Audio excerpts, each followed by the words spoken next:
Hey, what's up everybody? This is K-Rail and I'm reporting live from Silver Mountain Sports Club and Spa. Now today we're going to start a 5-part series on how to run barefoot. Now I've been running barefoot for about a decade now and I will never go back to shoes ever again. So some of the reasons why I like to run barefoot: no or low impact on the joints, which is complete stark contrast to what a lot of people think.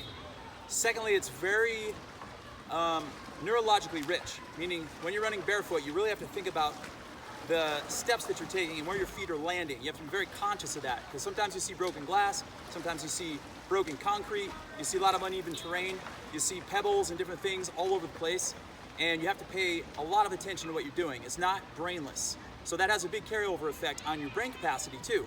More than just the endorphin rush, it goes to a whole different dimension, and it allows your body to go into a proprioceptive awareness situation where when you do have shoes on, you're able to manipulate your terrain a lot better. So if you slip on ice or if you see something that's uneven, you're way more acclimated to that when you run barefoot, and it has a huge transfer effect.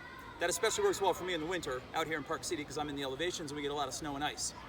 And also when you're on grass, or if you're on concrete or any kind of substrate other than blacktop, you're getting a lot of negative ions from the ground, which is called earthing or grounding. So that puts your body into homeostasis, and it helps all of your systems balance and calibrate, including your brain function too.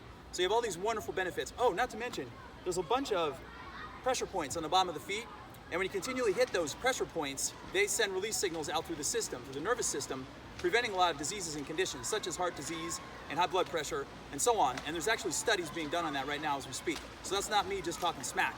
Now, in this first video, we have to talk about, you gotta learn what good and bad shoes are. And I'm gonna show you what a bad shoe is. So this right here is a bad shoe. And in my opinion, it's bad because of this reason. You see how thick that sole is right there?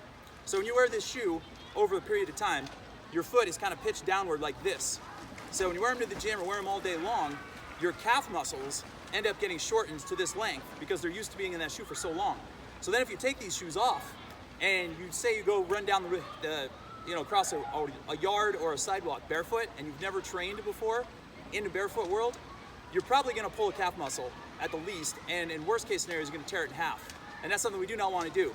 So it's a slow progression going from shoes to no shoes when it comes to barefoot running, and we wanna slowly wean ourselves into the process. That's why I'm doing a 5-part series.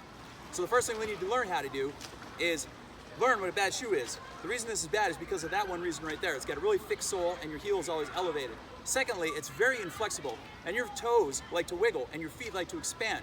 And then when you stick them in a shoe like this, it's got a narrow toe box, which is this right here. And look how rigid this is. Look at my pec muscles. I can barely bend that in half. You should be able to fold your shoe right in half like that easily without straining a muscle. And secondly, you should do a torsion test. I'm a pretty strong dude. I know I'm skinny, but I'm pretty strong. So trying to bend this shoe this way, it's nearly impossible. So when you have a shoe in your hand, if you think it's a good shoe for running, training to run barefoot, always do that test first.